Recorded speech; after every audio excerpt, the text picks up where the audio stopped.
कैसे रहती हो मैं नहीं जानता था। आपके चाल ढंग तरीका कर्म नहीं बता रहे हैं कि आप ऐसे रहती थी। खुश तो बहुत दिखाई दे रही हो। राधा ने कहा कि उद्धव हंसी दो प्रकार की होती है।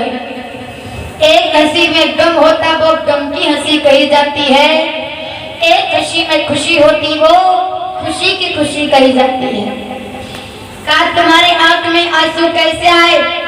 ताकि आंसू हमारे दुख के हैं लेकिन श्याम सुंदर आ जाएं, फिर भी मेरे आंसू आ जाएंगे, वो सुख के आंसू हो। आंसू दो प्रकार के, एक आंसू दुख में आते, एक आंसू ज्यादा खुश हो जाते तब आ जाते, उमड़ आते, वो खुशी के आंसू कहते माता। जवाब दिया मैं खुश हो गई हूँ लेकिन हमारे श्याम सुंदर नहीं आए। जवाब दिया अच्छा लेकिन आप रहती हो तुम्हें कैसा लगता है? जवाब दिया श्याम सपनों में आते हैं लेकिन अब पता नहीं क्यों श्याम सपनों में नहीं आते हैं। उधर तुमसे एक बात पूछे, देखो वृषभान खड़े, कीर्ति खड़ी, यशोदा खड़ी, नंद बाबा खड़े, गोपियां खड़ी, ग्वाल वाल खड़े, राधा कह रही है मुझे अब शर्म की जरूरत नहीं है। मैंने बहुत शर्म की और प्रेम में फिर शर्म करें? अरे नहीं, सब पूरी हकीकत बता देगा, बता करके रहे। जवाब क्या पूछो तो कहा मेरे श्याम सपनों में पहले आते थे लेकिन अब क्यों नहीं आते? बोली कि श्याम सपनों में आता, कि श्याम सपनों में आता, अरे क्यों नहीं श्याम सपनों में आता।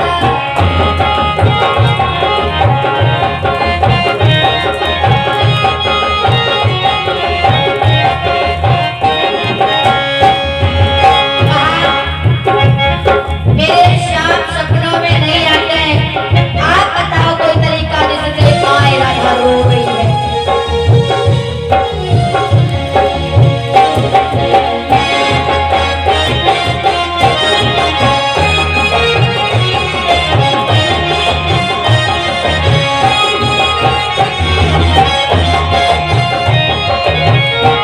और कहा मेरे आंखों में सूरती चमकी, मेरे नैनों में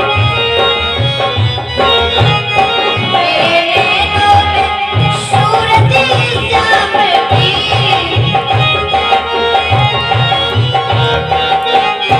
मुझे अपना बनाता, क्यों नहीं श्याम सपनों में आता।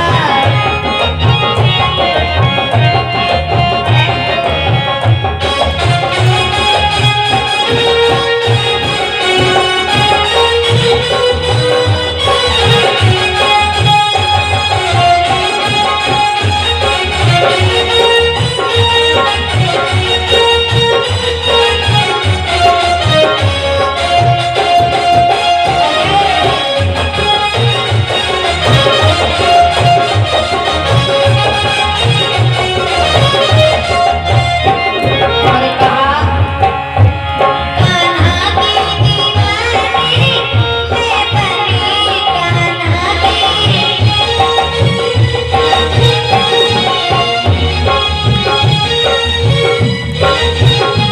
मुझे आके बताता, क्यों नहीं श्याम सपनों में आता।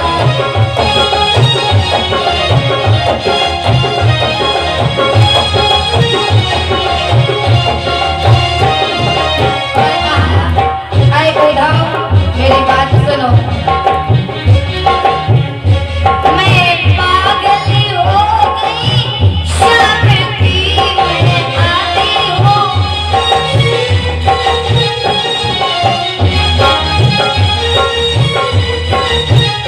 पूरी पागल बनाता, मुझे पूरी पागल क्यों नहीं बनाता उद्धव? मुझे पूरी बनाता, क्यों नहीं श्याम सपनों में आता।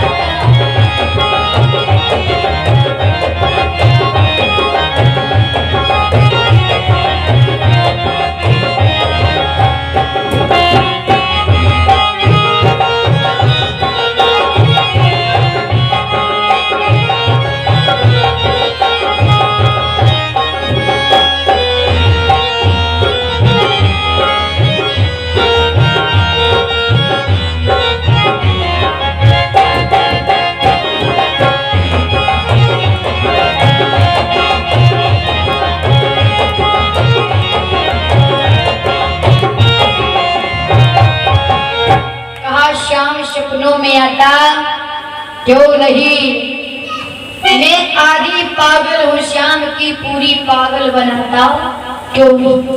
उद्धव बोले गोपिकाओं, मैं जाऊंगा और तुम्हारा पूरा हाल कन्हैया को बताऊंगा। उद्धव जी आगे रथ पे बैठ लेते हैं। रथ में बैठने के पश्चात माताओं बहनों, उद्धव जी पुनः पहुंचते हैं जाकर कहा, जहां पर कन्हैया बैठे हुए हैं। कन्हैया ने कहा उद्धव, उद्धव नहीं बोले। मैंने कहा उद्धव, उद्धव फिर भी नहीं बोले। तीसरी बार का उद्धव क्या हुआ, तो उद्धव से मुख से बोल नहीं निकला बल्कि रोने लगे। माताओं, कभी कभी हमारा जो मन है, जो हृदय है, अधिक दुखी हो जाए तो पूछे कोई कि क्या हुई हो, तो बोल नहीं निकलता और रोना आ जाता है। उद्धव जी रोने लगे, कुछ कह नहीं पाएगा उद्धव। अब बताओ क्या हुआ। उद्धव ने कलेजे से लगाया तो आज फिर से कन्हैया से बोले कि कन्हैया, मैंने हर जगह तो देखा, लेकिन एक बात बताएं, आपकी मैया दोनों बहुत सही है। यशोदा बहुत रो रही थी, गोपिकाओं का हाल ही ना पूछो, 1 घंटा 2 घंटा तक बैठे रहे। गोपिकाओं ने मुझे पागल कर दिया, रोने की आवाज, चीख रही है, ऐसा लगता है कानों में आवाज भरी। अच्छा कहाँ, आज भगवान कन्हैया बोले मैंने जो कहा था आपने वो कह दिया। उद्धव बोले हाँ मैंने कह दिया। कहा अच्छा एक बात बताओ, क्या क्या आपने मेरी मैया से मेरा हाल कहा था? कहा मैं कहना ही भूल गया, लेकिन तुम्हारी मैया का हाल सुनने लगा बल्कि कहने नहीं लगा। कहा कैसे? कहा तुम्हारी मैया की आंखें ऐसी हो गई हैं, ऐसा लगता है कि अब वो यहाँ पर रहने से दूर ही नहीं होगी। कहा क्यों? कहा दूसरी गोपी के मकान से लगा करके तुम्हारे मकान तक सारा जल ही जल बह रहा। कहा क्यों बह रहा? कहा बरसात हुई है? कहा नहीं, वो बरसात नहीं, वो यशोदा बाबा नंद की आंखों के आंसुओं की बरसात हुई है। अरे कन्हैया सुनते ही कन्हैया रोने लगी। अरे उद्धव, मेरे बाबा और मेरी यशोदा मैया इतना रो? कहा उद्धव, मैं अब समझ गया मेरी मैया अब नहीं रह पाएगी। उद्धव अब मैं क्या करूं? तब तक वहां के लोग कहने लगे प्रभु अगर आप चले जाओगे तो मैं क्या करूंगा? अगर आप चले गए यहाँ पर सब सुना हो जाएगा। जो हाल मैया यशोदा का है, नंद बाबा का है,